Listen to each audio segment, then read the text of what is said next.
Hi friends.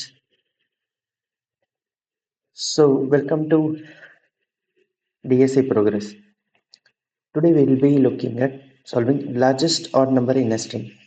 So what this problem states is, given a string S representing a large integer, the task is to return the largest valued odd integer as a string, that is a substring of the given string S. The number returned should not have leading zeros, but the given input string may have leading zero. As in, for example, if the string is 5347, the output should be 5347 because the ending number is an odd number. We decide a number if whether even or odd based on the last digit of the number. So in this particular example, 0214638, 8 is an even number. So we'll remove this. If when we remove this, the remaining number becomes the highest largest odd number, and we have to remove the leading zeros in the input. So let's try to solve this problem. Since string is an immutable object, I'll create a new string called result, and my first objective to fix would be to replace the leading zeros, the leading zero with empty, so that I will work on this result variable now.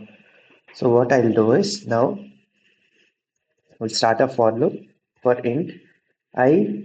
So we'll be traversing from backside, so that we want to get the largest odd number. So I is equal to result dot length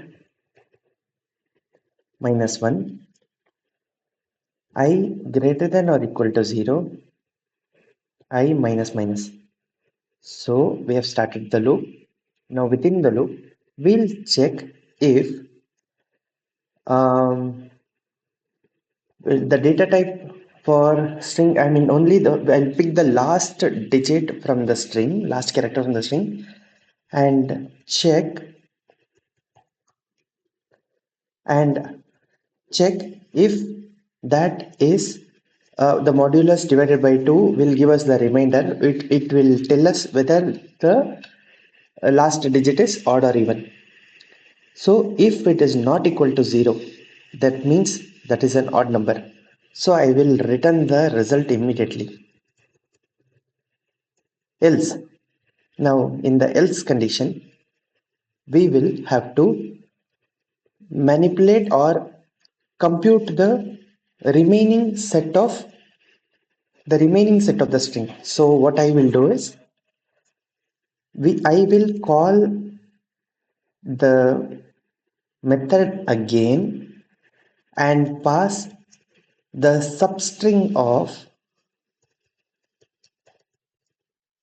0 to I. So if once I has the last element is gone, for the remaining set we will check the same functionality again until it gives us the largest odd number, and outside the loop we'll return back the result.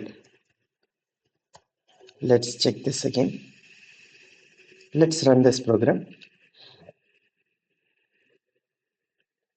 Yeah, both the test cases have passed. Let me submit this code. So all the 117 tests have passed. Thank you, friends.